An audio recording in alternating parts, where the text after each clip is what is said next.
各位朋友好，这里呢就是明朝非常有名的一个人物的墓啊，杨士奇。前段时间我们看那个大明风华呀，着重也讲了他。他是有这样一句话说嘛，那个辅佐4代皇帝死后，除了一张画像，只留下一座坟墓给后人。就这个地方，杨士奇啊，杨士奇呢也是当地人，江西人呐。大家可以看到啊，这个地方呢是一对华表啊，这个很多目前都有啊。这个好像有点像狮子还是猴啊，这个但是这一对华表啊，右边这个保存着，左边那个头已经损毁了，大家可以近距离看一下。我们现在来介绍一下杨士奇，他是何许人也？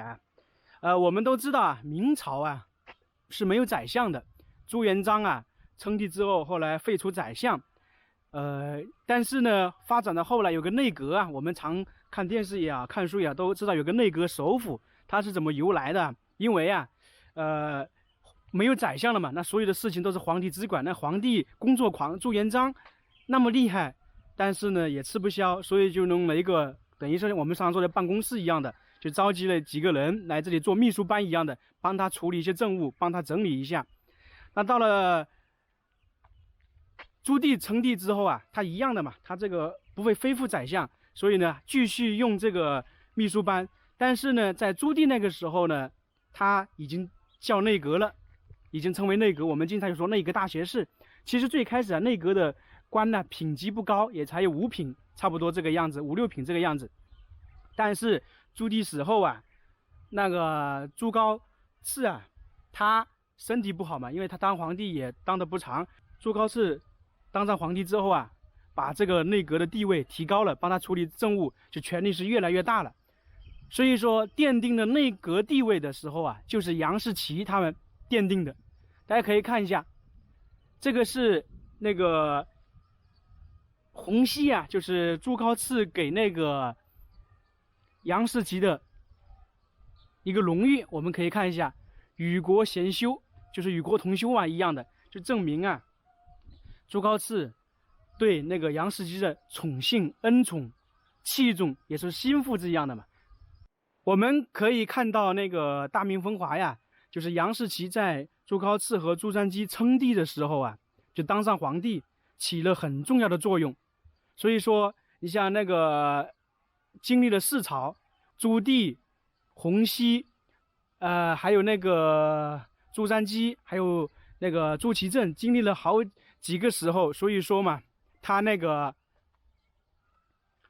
我们常说的像4朝元老一样的地位相当高啊。从那个时候啊，从那个杨士奇之后啊，明朝就有首辅了。当时在杨士奇的时候还没有首辅之分，但是呢，已经权力比较大了。到朱祁镇的时候就已经有个内阁首辅之分了。后来大家都知道了，明朝内阁首辅的权力相当大呀。像后面我们明朝有好几个有名的人物，像那个三杨，还有那个杨廷和。杨廷和是嘉靖皇帝的时候的，所以说很有意思吧。我们可以看到，在他的墓前呢有石像生，这个是猴、羊、马，还有那个文臣。明朝啊，他对石像生有严格的规定啊，一般是5品以上的官员在那个陵前呢才有那个石像生。到时候啊，我们去了陕西咸阳那个乾陵之后啊，我们再着重讲一下明清以及唐的时候古代的这个石像生的演变过程，因为这里没有多少，那边太多，到时候我们去看一下。这个没有武将，因为他是文臣嘛，所以没有武将，所以证明啊，他有那个4对石像生，证明当时他死后皇帝对他的器重啊，这两边都是对称的。这个都几百年了，大家可以看一下。这个是马呀，马在石像生非常普遍啊。大家可以看到啊，这个前面呢，这里啊上去就讲究一个风水相关了，这个跟古代的风水一样的。大家可以看到啊，就整个地形啊是经过精心挑选的，这个坡度啊逐层上去啊，就是呈坡度上升，就像一把椅子，是中国人讲究地形学上的卧虎之地啊。大家可以看到是不是？就像一把椅子坐在，就我们说卧虎一样的。整个大明王朝啊，那个有他这种影响力的人不多。这是他的墓碑了，上面写的是太师，给他的尊号太师啊，杨文贞公之墓。